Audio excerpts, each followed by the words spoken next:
नमस्कार। आइए सुनते हैं सुभद्रा कुमारी चौहान की लिखी कहानी हींग वाला। अम्मा, हींग लेगा? कहता हुआ एक खान लगभग 35 साल का आंगन में आकर रुक गया।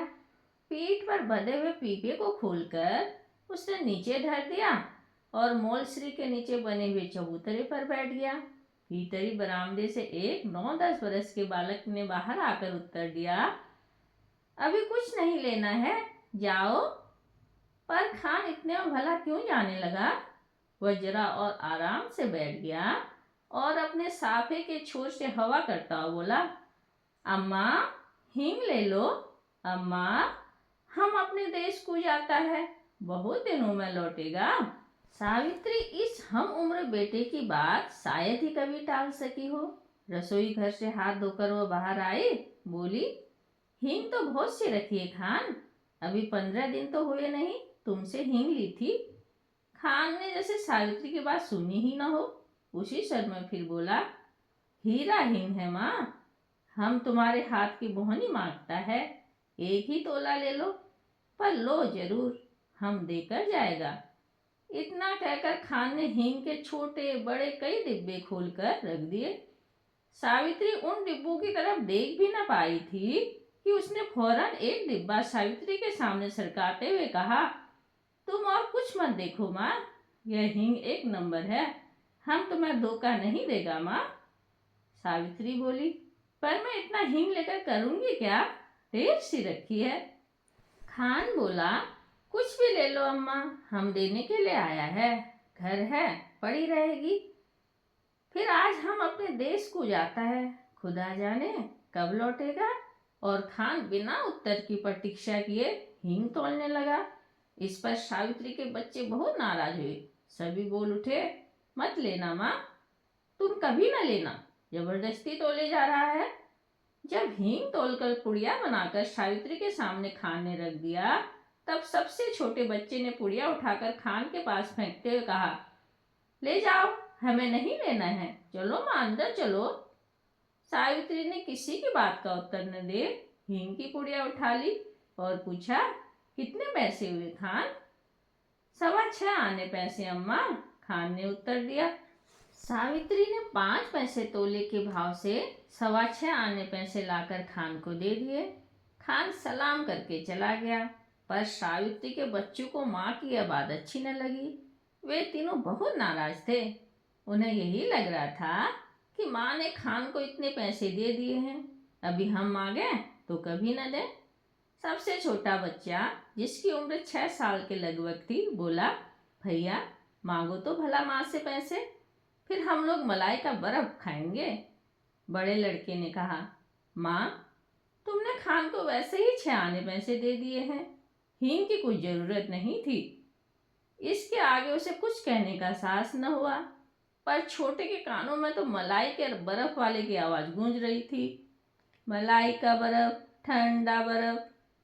वह माँ से बिगड़ कर बोला, दो माँ, 6 आने पैसे हमको भी दो, हम बिना लिए न रहेंगे।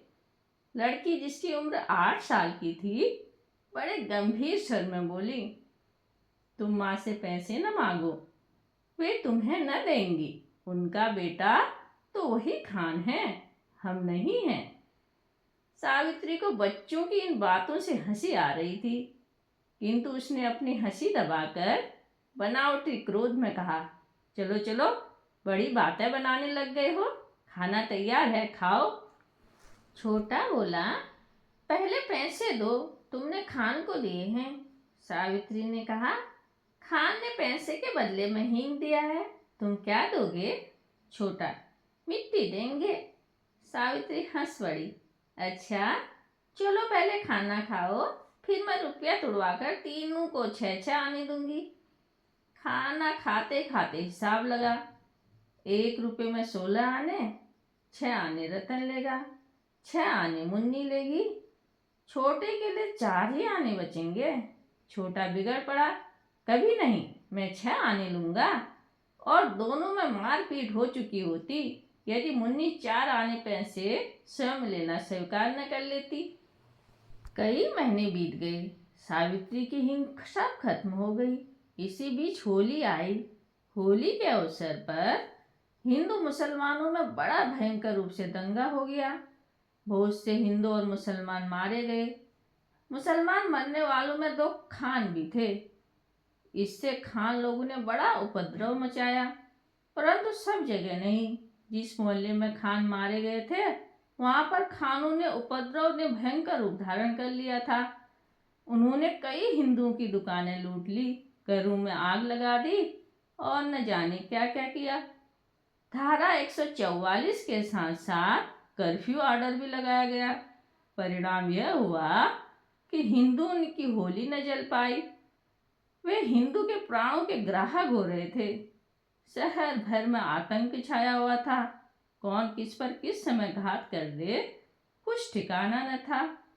ऊपर से सब जगह शांति दिखाई देती थी, परंतु अंदर ही अंदर एक भयंकर अग्नि सुलग रही थी। 2 खान मारे गए हैं।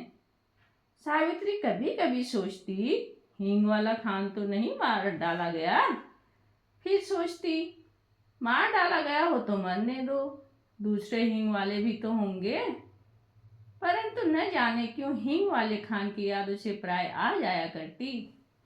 एक दिन सवेरे सवेरे सावित्री उसी मौलश्री के पेड़ के नीचे चबूतरे पर बैठी कुछ बीन रही थी। स्कूल की छुट्टी थी। तीनों बच्चे आसपास खेल रहे थे। सावित्री ने सुना उसके पति किसी से कड़े स्वर में कह रहे हैं, क्या काम है, भीतर मत जाओ, यहाँ आओ। उत्तर मिला, हींग है हींग, हीरा हींग। और खान तब तक आंगन में सावित्री के सामने पहुंच चुका था। खान को देखते ही सावित्री ने कहा, बहुत दिन में आए खान, हींग तो कब की खत्म हो गई। खान, देश को गया था अम्मा, परसों ही तो लौटा हूँ। सावित्री, यहाँ तो हिंदू मुसलमानों बहुत जोरों का दंगा हो गया है। खान, सुना, समझ नहीं है लड़ने वालों में। सावित्री, खान, दंगे की बात सुनकर भी तुम हमारे घर चले आए, तुम्हें डर नहीं लगा। दोनों कानों पर हाथ रखते हुए खान बोला, ऐसी बात मत करो अम्मा, बेटी को भी क्या कभी मार के डर हुआ है, जो मुझे होता। और इसके बाद ही उसने अपना डिब्बा खोला और छटांग हींग तोड़कर सावित्री को दे दिया।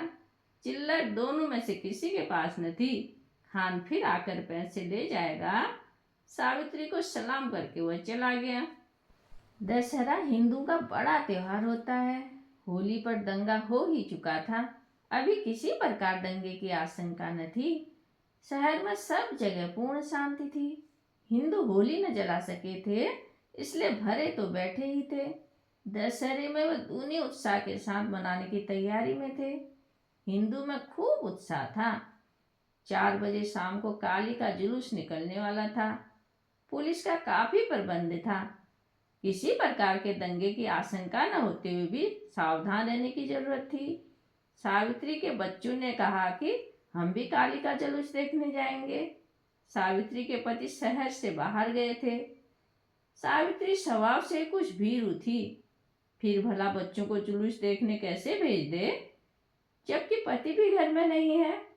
उसने बच्चों को पैसों का, खिलौनों का, सिनेमा का न जाने कितने प्रलोभन दिए, पर बच्चे न माने सो न माने।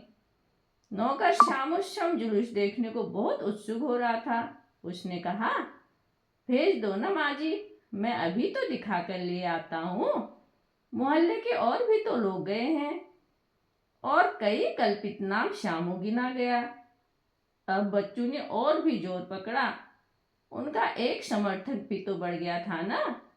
लाचार, इच्छा न होते भी सावित्री को काली का जुलूस देखने के लिए बच्चों को भेजना पड़ा। परंतु उसने बार बार शामू को ताकीद कर दी कि दिन रहते ही बच्चों को लेकर लौट आए। बच्चे तो खुशी खुशी काली का जुलूस देखने गए और इधर बच्चों को भेजने के साथ ही सावित्री के प्राण जैसे मूर्छा से गए। अब वह थी और उसका साल भर का गोदी का बच्चा। बच्चों के भेजने के साथ ही सावित्री उनके लौटने की प्रतीक्षा करने लगी, किंतु देखते देखते दिन ढल गया, अंधेरा बढ़ने लगा पर सावित्री के बच्चे न लौटे। अब सावित्री को न भीतर चैन थी न बाहर। वह घबराई हुई बच्चों को भेज देने की अपनी मूर्खता पर पछताती हुई कभी भीतर जाती कभी बाहर आती। इतने में कुछ आदमी सड़क पर भागते हुए जान पड़े। वह दौड़कर बाहर गई। उन आदमियों से पूछा, ऐसे क्यों भागे जा रहे हो? काली का जुलूस तो निकल गया ना? एक आदमी, दंगा हो गया माँ जी, दंगा, बड़ा भारी दंगा, कहता हुआ आगे बढ़ गया। सावित्री के हाथ पैर जैसे ठंडे पड़ गए। इसी समय कुछ लोग और तेजी से जाते हुए दिखे। सावित्री ने उन्हें भी रोका। उन लोगों ने कहा, दंगा हो गया है, मस्जिद के पास पुलिस ने गोली चला दी है, लाशों के मारे सड़क बंद हो गई है, हजारों आदमी मारा गए। अब सावित्री क्या करे? उन्हीं में से एक से कहा, भाई मेरे बच्चों की खबर ला दो। 2 लड़के हैं, 1 लड़की, मैं तुम्हें मुंह मांगा इनाम दूंगी। एक देहाती ने जवाब दिया, का हम तुम्हारे बच्चन का पहचानित है माँ जी। फिर जान से प्यार कुछ हो नहीं होत।